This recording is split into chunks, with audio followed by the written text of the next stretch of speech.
Olá, tudo bem? Sou a professora Vilmelisa Dávila e nesse Falando em Português nós vamos dar continuidade às orações que vão tirando ali as suas dúvidas, principalmente na hora da escrita, retomando ali algumas regrinhas. Então vamos aí à parte 3. Pessoal, olha aqui. Na primeira possibilidade dessa aula, nós temos ali, já devem fazer 3 horas ou já deve fazer 3 horas. A gente sabe que o verbo fazer, indicando o tempo decorrido, ele é impessoal, ou seja, permanece no singular. Isso também é levado ao verbo que vem junto dele. Então, se formou uma locução verbal, esse verbo que acompanha o fazer também deverá permanecer no singular. Então, aqui nesse caso, a forma correta é já deve fazer 3 horas que não o vejo, tudo bem? Então, lembra que o verbo fazer, indicando tempo decorrido, aí no caso 3 horas, se acompanhado de outro verbo, faz com que esse verbo também se torne impessoal, ou seja, permaneça aí também no singular. Fica atento a essa dica. Número 2. Sempre há dúvidas com o uso dessas duas expressões. Ele se descontrolou face àquele imprevisto ou ele se descontrolou em face daquele imprevisto? Então, em face de significa diante daquele imprevisto. Então, aqui, nesse caso, a forma mais adequada é em face de. Então, ele se controlou diante naquela situação. Por quê? A gente tem que guardar a seguinte ideia. Em face de, como eu acabei de dizer, significa diante de, na presença de, em virtude de, o que se encaixa perfeitamente com o item anterior. Agora, a face de é na presença de. Então, não se encaixaria ele se descontrolou face àquele imprevisto. Não, em face daquele imprevisto, diante daquele imprevisto é a forma mais adequada. Então, por favor, grave em face de, diante, na presença de, à face de, na presença de ou à vista de. Tudo bem? Então, aqui seria a forma mais correta, à face de. Tá? Não é só face de. Então, atenção, essas são as duas expressões usadas de forma adequada. Em face de e depois a face de, que é à vista de. Tudo bem? Então, cuidado. Número 3. Ultimamente, ela se tornou uma carrasca para os alunos, ou um carrasco. O que acontece? Aqui, pessoal, a gente tem que guardar que algumas palavras, alguns substantivos, são chamados de substantivos sobrecomuns, ou seja, eles só têm uma forma, não há feminino e masculino, apenas uma forma. E carrasco é um desses substantivos sobrecomuns, então a forma adequada é um carrasco, mesmo que se referindo a uma mulher, ao gênero, a ideia do feminino. Então, o correto nesse caso é, ultimamente, ela se tornou um carrasco para os alunos. Olha outros exemplos. Aqui essa palavrinha é um pouco, não é tão utilizada e parece, causar certa estranheza. Olha alguns exemplos de substantivos sobrecomuns, que são aqueles que têm apenas uma única forma. Algoz, o cônjuge, a criança, não tem o criança e a criança, tá certo? Então, aqui são substantivos sobrecomuns. A criatura, não tem o criatura, tá? O ente, a fera, o indivíduo, a pessoa, o ser, a testemunha, a vítima. Então, são todas essas palavrinhas que não têm efetivamente essa relação com gênero feminino ou masculino. Então, elas permanecem sempre de uma única forma, independente da maneira que seja usada na oração, tá certo? Então, você, cuidado aí, no caso, com carrasco, não tem carrasca, é o carrasco, ok? Então, ele permanece ali, portanto, sempre nessa forma, assim como os exemplos que a professora citou agora. Tudo bem? Olha lá. Número 4, professora, más notícias chegam logo, é com acento ou sem? Quando a gente tem o primeiro caso aí, mas sem acento, refere-se à conjunção coordenativa, adversativa, ok? Então, mas, então eu vou embora, mas volto logo. Então, ali o mas é sem acento. Agora, quando nós nos referimos à ideia de má, de ruim, eu tenho a forma plural, mas que deve ser acentuada. Então, más notícias chegam logo, notícias ruins chegam logo. Então, eu tenho que ver se eu estou me referindo à conjunção coordenativa mas, não tem acento. Mas se eu estou me referindo ao plural de mal, mas notícias ruins chegam logo, aí eu acentuo, tá? Então, é só cuidado ali.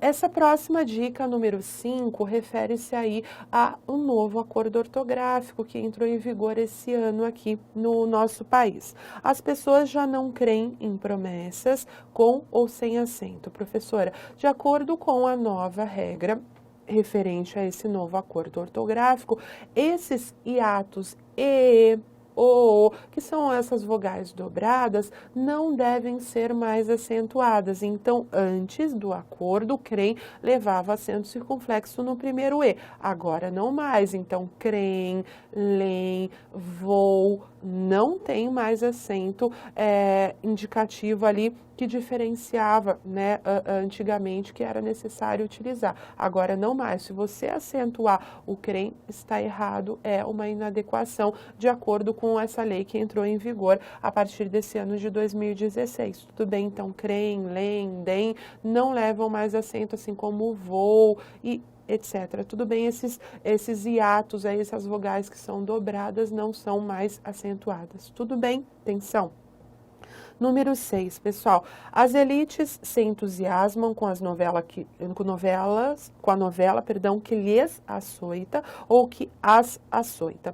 Açoitar é um verbo transitivo direto. Se ele é um verbo transitivo direto, ele exige complemento direto, um objeto direto que nós sabemos que é o, a, os ou as, tudo bem? Então, eu não posso usar essa primeira forma, lhes açoita, porque açoitar é um verbo transitivo direto e exige o pronome oblíquo o, a, os ou as, e não o lhe, que é indireto, a gente já sabe disso. Então, pessoal, tenha cuidado, por favor, ao usar esses pronomes oblíquos e saiba a função sintática desses pronomes oblíquos. Então, repetindo, o, a, os e as são sempre objetos diretos, completando o sentido do verbo transitivo direto, e o lhes são objetos indiretos, ok? Então, eles completam o sentido de um verbo transitivo indireto. Então, já que açoitar é um verbo transitivo direto, a forma mais adequada é: as elites se entusiasmam com a novela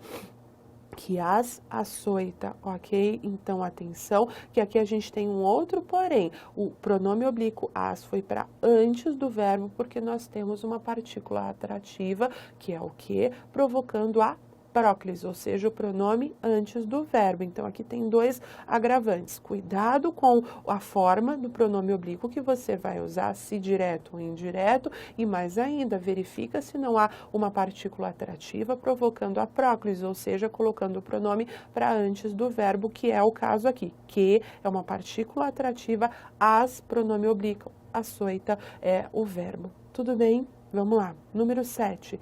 Leu os documentos e mandou devolvê-los com ou sem acento. A gente tem que saber, pessoal, que algumas regras nos dizem o seguinte: quando nós unimos o verbo ao pronome oblíquo, nós temos que levar em consideração também as regras de acentuação. Então, se esse verbo for uma oxítona, né, uma palavra oxítona terminada em a, ou o, deve ser acentuado. Então, devolvê-los. Então, esse V leva o V, o E leva o acento exatamente porque seguiu a regra básica da acentuação. A, e O devem ser acentuados, ok? Então, não se esqueça disso, ok?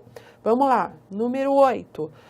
Eu não o permito essas liberdades ou eu não lhe permito essas liberdades. O que acontece, pessoal? O verbo permitir é transitivo direto e indireto. Então, olha aqui, permito o quê? essas liberdades. Então, essas liberdades aí é o meu objeto direto. Então, eu não poderei usar essa forma do pronome oblíquo o, porque também é um objeto direto. O que eu vou ter que fazer? Eu vou ter que substituir por um objeto indireto, que é o caso do lhe. Então, a forma adequada, eu não lhe permito essas brincadeiras. Permito o quê? Essas brincadeiras, objeto direto. A quem? A ele. E esse lhe representa o objeto indireto, ok? Então, o verbo permitir é transitivo direto e indireto. Direto para a coisa e indireto para a pessoa. Direto ali para a coisa que nós vimos que era a liberdade e indireto o lhes para pessoas, porque se refere a algo, permitir algo a alguém. Perceba isso para não errar, principalmente na hora de escrever ou mesmo de uma questão que envolva análise sintática. Então, verbo permitir é verbo transitivo direto e indireto. Permitir algo a alguém. Tudo bem? Então, sempre que se referir aí à pessoa, ele vai ser objeto indireto e a coisas objeto direto, tá? Guarda isso, regência, né, dos verbos e esses complementos que vão completar o sentido ali de alguns verbos. 9. Todos olhavam-o indiferentes ou todos olhavam-no indiferentes. Pessoal, quando um verbo terminar com M, com ão, com som nasal, como a gente chama, o que vai acontecer? Se seguido do pronome oblíquo, esse pronome oblíquo vai ter que vir acompanhado do N. Então, olhavam no indiferentes, ok? Então, você tenha bastante cuidado, porque nessa construção, a gente tem que também ficar atento a essas terminações. Então, olhavam tem o som nasal, seguido do pronome oblíquo. Esse pronome oblíquo deverá vir acompanhado do N, ok? Olhavam-no indiferentes é a forma adequada. 10ª e última.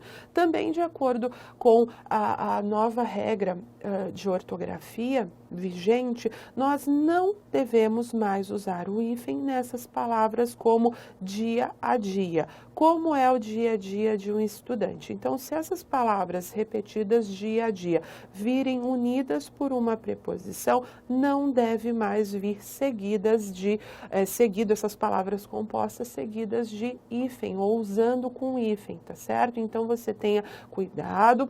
Tem já aulas sobre a reforma ortográfica, assista, e uma delas é para lembrar, porque vez ou outra você bate o olho num texto, no jornal, ou numa revista, ou em algum lugar, em documentos mesmo, e ainda o pessoal não se adaptou a essa possibilidade. A expressão dia a dia agora é sem o uso do hífen, então a segunda forma nesse caso é adequada. Ok, pessoal? Então, é isso, espero que tenha ajudado a relembrar algumas regrinhas e a usar melhor o português, tirando essas pequenas dúvidas aí bem de uma maneira rápida, para que você, né, relembre aí aquilo que é necessário. Espero que tenha ajudado. Até a próxima. Muito obrigada.